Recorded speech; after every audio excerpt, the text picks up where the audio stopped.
Muy bien, vamos a hablar del transporte en el Perú, en nuestras ciudades. Lamentablemente, como habíamos adelantado, un ranking de Bloomberg nos ha calificado en una situación lamentable mundialmente y también en la región. Y para eso hemos convocado a alguien muy entendido en estos temas. Él es gerente de estudios económicos de la Asociación Automotriz del Perú. Está con nosotros el señor Alberto Morizaki. Buenas noches, Alberto. Muchas gracias por estar con nosotros. Buenas noches y muchas gracias por la invitación. Bueno, esto evidentemente no es una novedad, porque como ciudadanos peruanos sabemos que el transporte es caótico, pero además es violento, agresivo. Exactamente, cuéntanos un poco qué te dice a ti lamentablemente esta posición tan triste, ¿no? En este ranking, el Perú está entre los peores del mundo y de la región. Sí, correcto, ¿no? Bloomberg lo que hace es recoge un estudio que ha hecho la empresa privada TomTom, que hace un ranking anual sobre la congestión que hay en las principales ciudades del mundo, ¿no? Y, por ejemplo, en el ranking del 2021, el año 2021, Lima aparecía en la segunda ubicación en la región y en el puesto 19 a nivel mundial.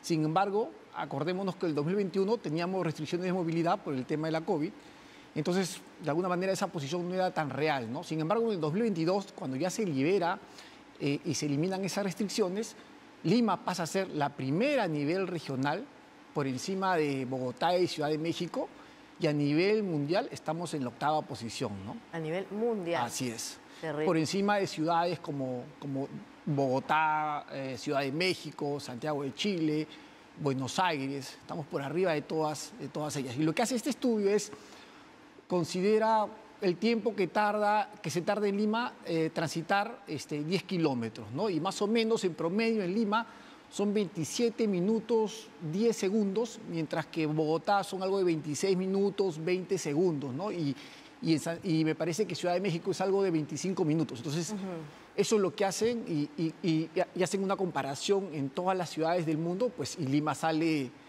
en uno de los primeros lugares, lo cual genera, pues, no solamente un costo en cuanto al tiempo que pierde la persona en la congestión, sino también un costo económico por el uso del combustible y un costo ambiental importante. Exacto. Ahora, ¿qué tienen en común estos países que tienen un tráfico tan desastroso, ¿no? O sea, ¿de qué países estamos hablando? Porque no nos comparemos ya con los que están más o menos bien, sino sobre el Perú, ¿quiénes son esos 7 países? Por ejemplo, si vemos por ciudades, está Lima, porque lo que hace este ranking es considerar ciudades, Lima. Okay. Después está Bogotá, Colombia, está Ciudad de México. También en los primeros lugares aparece Santiago de Chile, Buenos Aires también aparece en los primeros lugares, pero claro, no tan caótico como Lima. Recife, Sao Paulo también, son las ciudades que aparecen ahí en la región. En la región. En el mundo sí, pues por ejemplo, en el primer lugar aparece Londres con algo de más de 30 minutos recorrer esos 10 kilómetros, que es lo que se tarda, ¿no? Y hay ciudades de la India también, pues, donde el tráfico pues, es también súper complicado como Lima.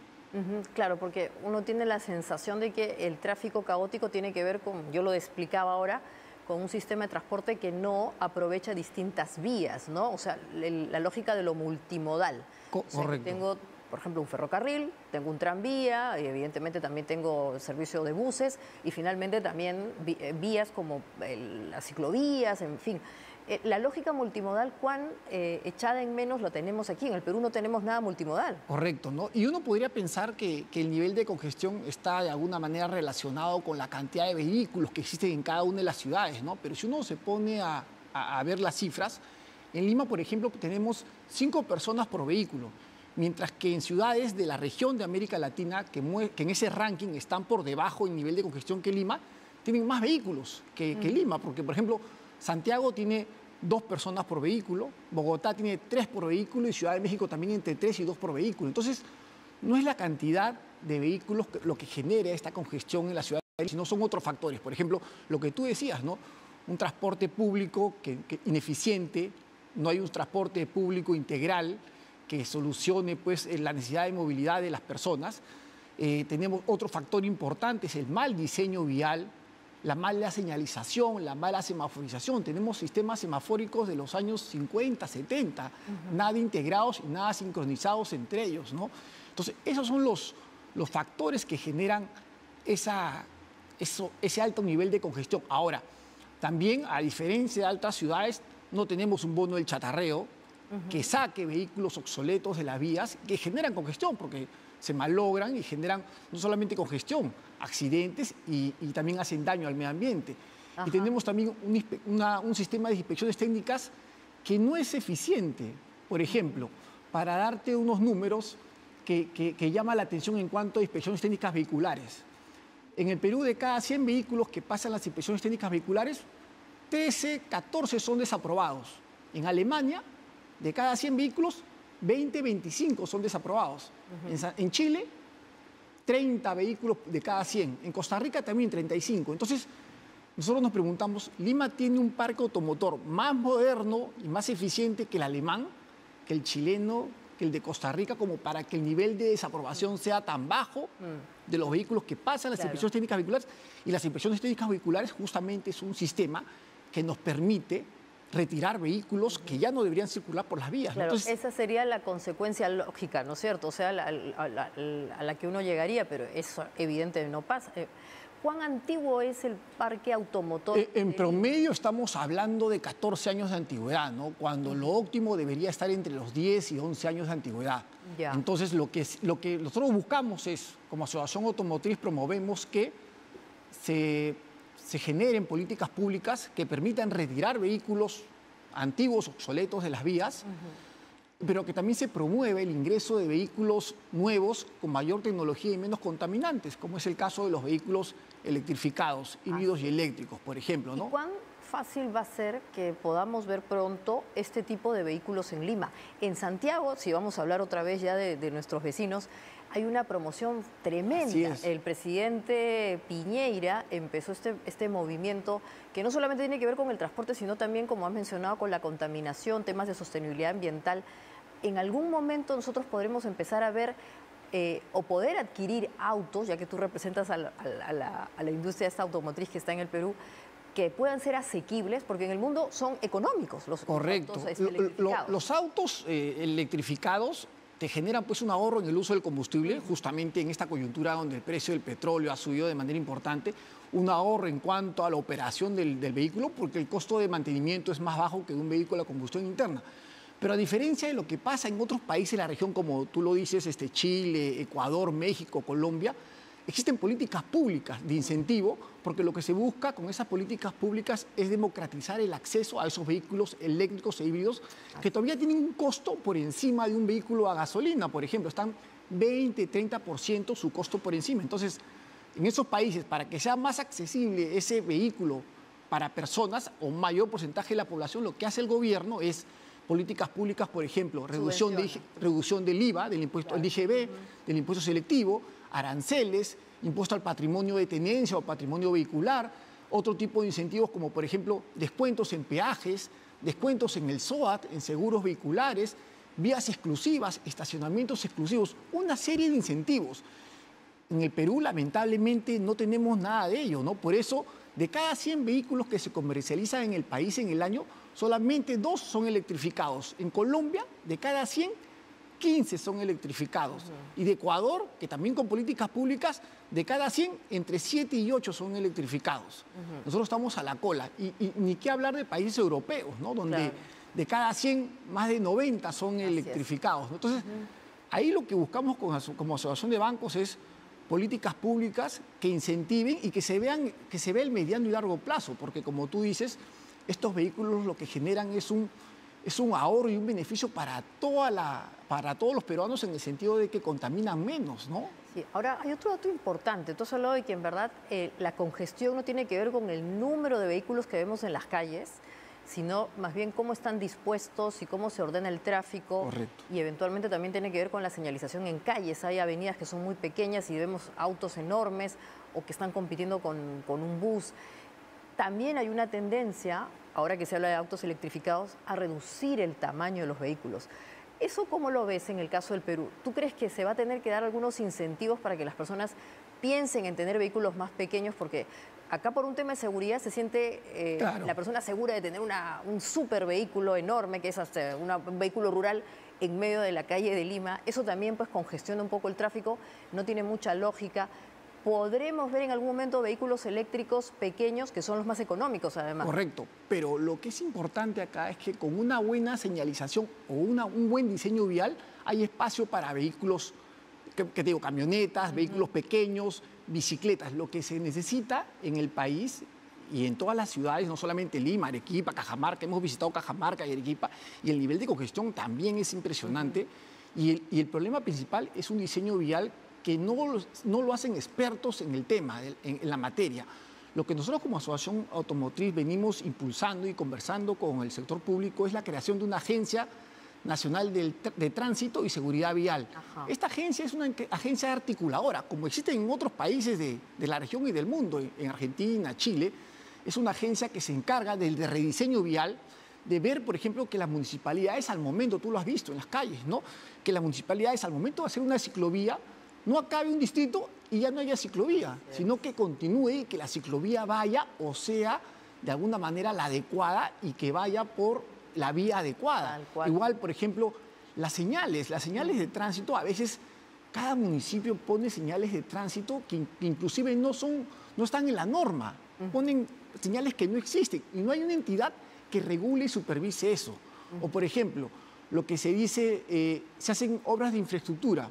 Por ejemplo, el óvalo monitor que se hizo en la Molina.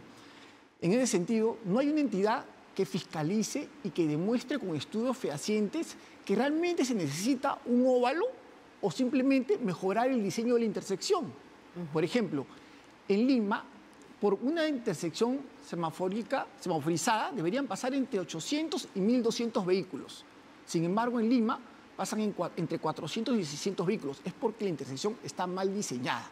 Entonces, esta agencia es la que articula no solamente municipios distritales, regionales, sino también y supervisa que el Ministerio de Transportes también cumpla con las normas que emite, ¿no? Claro. Ahora, esta agencia, ¿a qué sector estaría adscrita? Supongo que estaría al sector transporte. Nosotros lo que queremos es que sea una agencia adscrita a la presidencia del Consejo de Ministros, de tal manera que tenga la potestad y la capacidad de no solamente rediseñar, sino de fiscalizar, pedir rectificaciones y supervisar pues, que todo se esté llevando a cabo y articular, ¿no?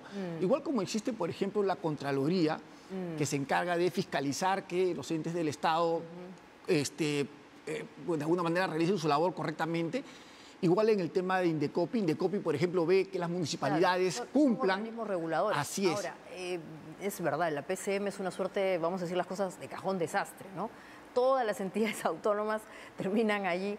A veces está bien, o sea, tiene sentido lo que están planteando, pero hay otras medidas como, por ejemplo, el pico y placa, la ola verde. Esas son medidas que son rápidas en su implementación. ¿Por qué no han tenido éxito? Porque pico y placa se ha dado en otras ciudades de la región y del mundo y los resultados han sido de muy corto plazo. Sin embargo, en el mediano y largo plazo, al final llegas a lo mismo, al mismo nivel de congestión. Porque si bien son medidas temporales para desahogar. Paulatinas, pero al final no terminas, no curas la enfermedad.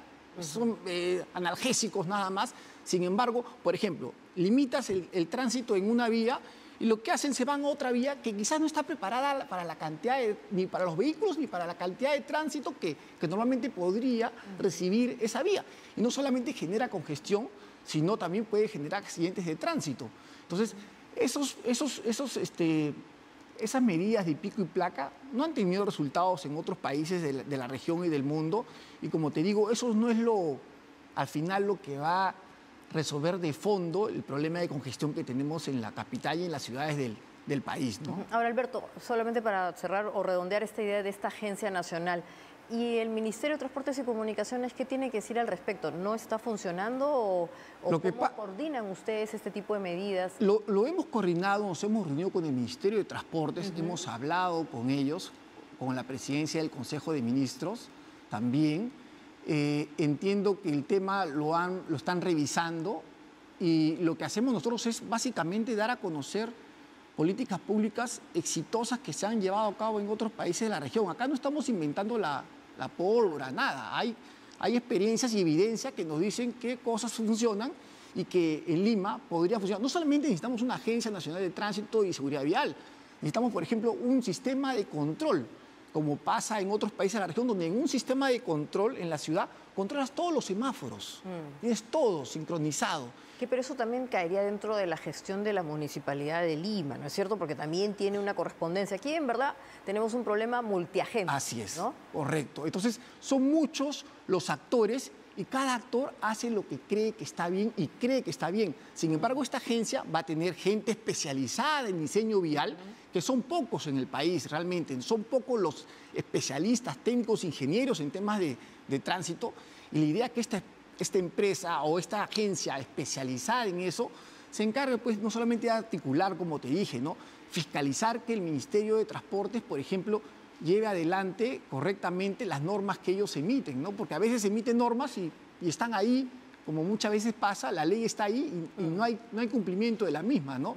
Estupendo. Muchísimas gracias. Este es una interesante charla, porque en verdad, como bien dices, es un problema multiagente, tiene que ver con que se respeten, como has mencionado, por ejemplo, que existan ciclovías. Si ya un alcalde planteó una línea de ciclovías, debería continuar la siguiente, ¿no? Ese solo ejemplo ya nos habla del caos que hay. Así es. Ojalá que podamos mejorar esto prontamente y, bueno, hablaremos seguramente de esta medida que están proponiendo cuando ya la tengan más acabada. De acuerdo. Muchas gracias, Alberto.